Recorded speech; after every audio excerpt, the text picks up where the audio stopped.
큰나무교회 아동부 여러분 반갑습니다. 오늘은 성령의 열매란 무엇인가요? 라는 제목으로 설교를 하고자 합니다.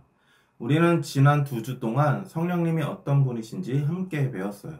성령님은 우리 안에 거하시는 인격적인 하나님이시며 우리 곁에서 도와주시고 인도해 주시는 보혜사라는 사실 기억하죠? 오늘은 그 성령님과 매일매일 함께하며 살아갈 때 우리 마음에 자연스럽게 맺히는 열매, 바로 성령의 열매에 대해 함께 배워보려고 합니다. 갈라디아서 5장 22절에서 23절 상반절 말씀을 함께 읽어볼게요. 오직 성령의 열매는 사랑과 희락과 화평과 오래 참음과 자비와 양선과 충성과 온유와 절제니. 말씀 속 성령의 열매가 모두 몇 개인가요? 맞아요. 모두 9가지입니다. 이 열매들은 우리가 성령님과 친밀하게 동행할 때 우리 마음과 말, 행동 속에 자연스럽게 맺히는 아름다운 성품들이에요. 이 시간 함께 영상 동화를 통해 열매라는 친구의 이야기를 들어볼 겁니다.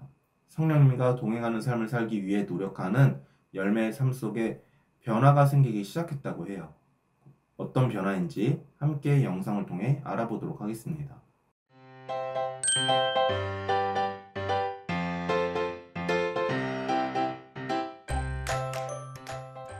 오늘은 토요일. 기다리고 기다리던 찬양팀 연습이 있는 날. 교회 가는 길에 문구점에서 울 오빠들의 신상 포토카드를 구입할 계획 때문이지. 히히, 한정판이니까 망설일 시간이 없어. 빨리 가야지.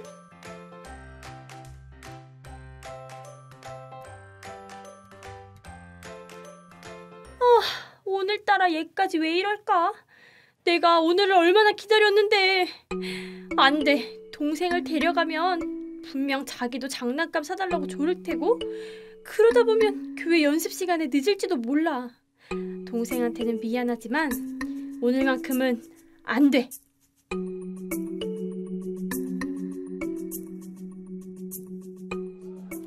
이번 포토카드는 얼마나 멋질까나.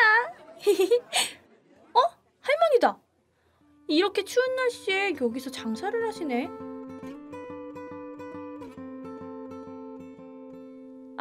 안 돼. 정신 차리자. 포토카드를 사기 위해 오늘을 얼마나 기다려왔다고. 빨리 가자.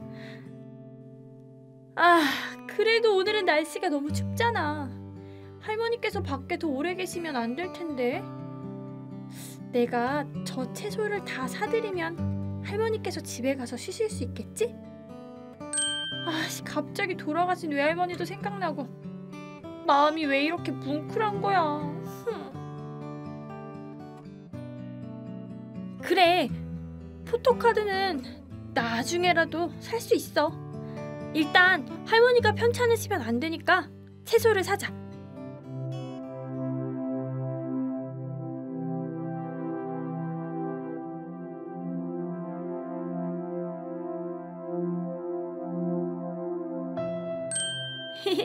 고민했지만 그래도 이렇게 할머니를 위해 기도해드리니 마음이 너무 기쁘다. 이제 할머니도 따뜻한 집에 가서 쉬실 수 있겠지? 내 마음까지 덩달아 따뜻해지는 것 같아. 그나저나 이 채소를 다 들고 교회 갈 수도 없고 어쩌지? 집에 가면 다시 나오기 힘들 텐데. 그냥 집에 가서 쉴까? 배도 고픈데. 에이, 그래도 교회 가야지. 포토카드는 못 샀지만 하나님과의 약속을 어길 수는 없어. 어서 서둘러서 가야겠다. 연습에 늦겠어.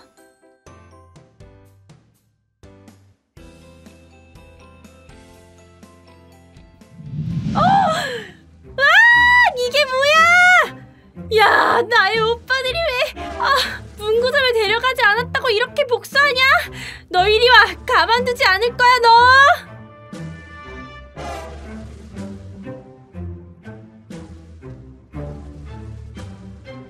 하긴 나도 동생의 마음을 너무 살펴주지 못한 것 같아. 아니야, 그래도 내가 아끼는 브로마이드 저렇게 한 건 너무했어. 아니야, 그래도 내가 언니로서 문구점에 데려갔어야 했어. 동생 마음도 몰라주고 화내면 안 되지. 괜찮아, 울지 마. 언니가 네 마음을 이해해주지 못해서 미안해. 다음에 언니랑 꼭 함께 가자. 알았지? 사랑스러운 내 동생.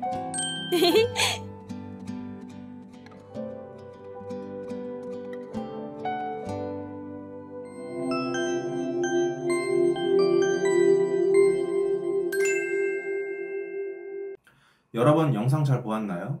열매가 어떻게 하나님의 말씀에 순종하고 성령님과 동행하며 살아가는지 잘 보았나요? 이제 열매 친구의 삶을 통해 우리가 알게 된 성령의 열매를 하나씩 살펴보도록 할게요. 먼저 자비입니다.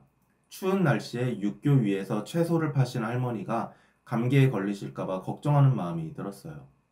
이렇게 자비는 다른 사람을 불쌍히 여기고 따뜻하게 대해주는 마음입니다. 그런데 열매는 마음으로만 불쌍히 여긴 게 아니었어요. 자신이 갖고 싶던 포토카드를 포기하고 그 돈으로 할머니의 채소를 사드렸어요. 이렇게 적극적으로 선한 일을 행하려는 마음과 행동을 양선이라고 해요.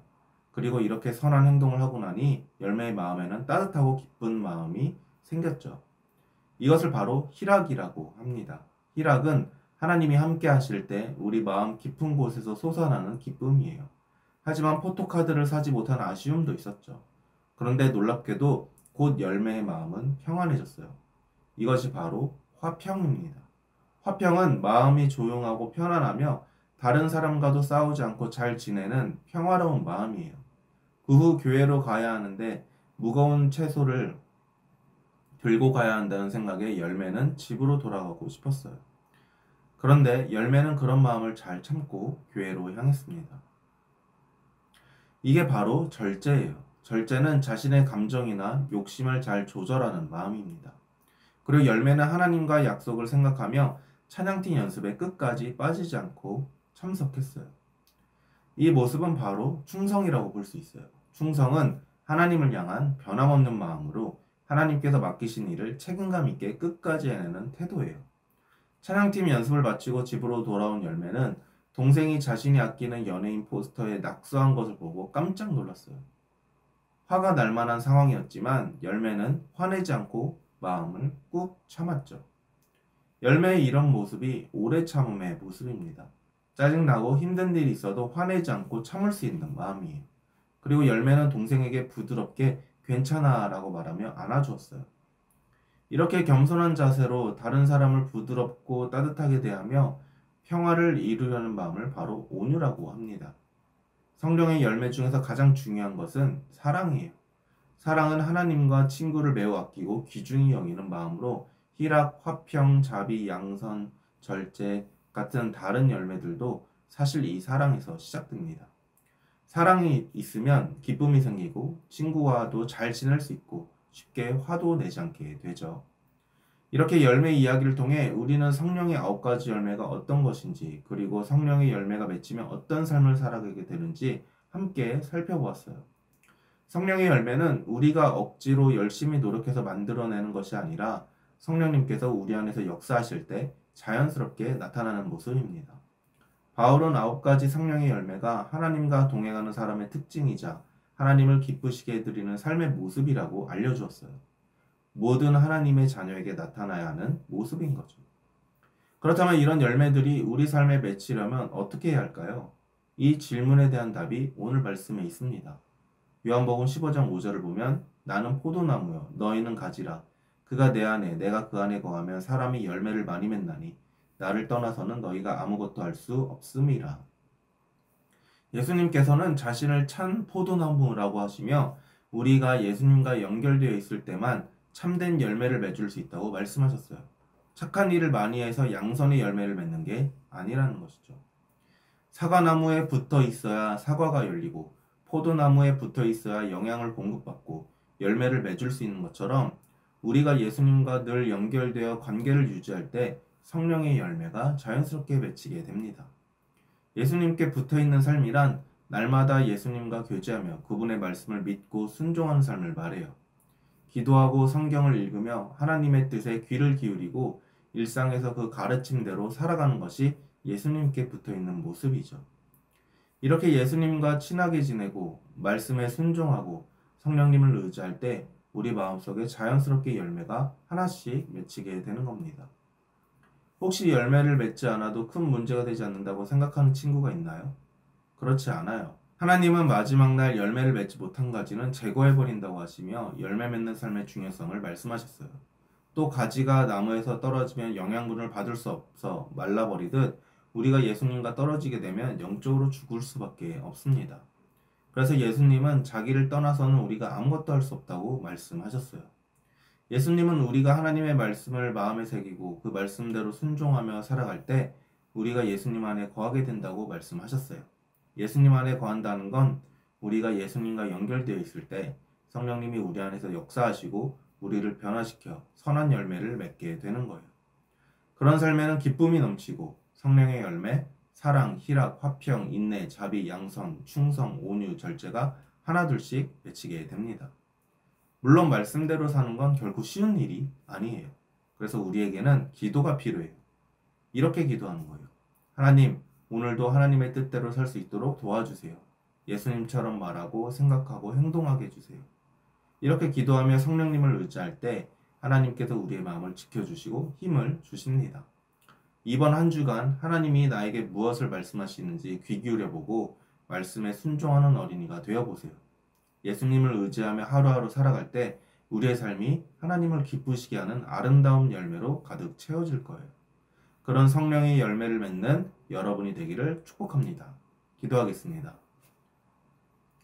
하나님 감사합니다. 저희에게 성령님을 보내주시고 저희 안에서 새 일을 행해주시니 감사합니다.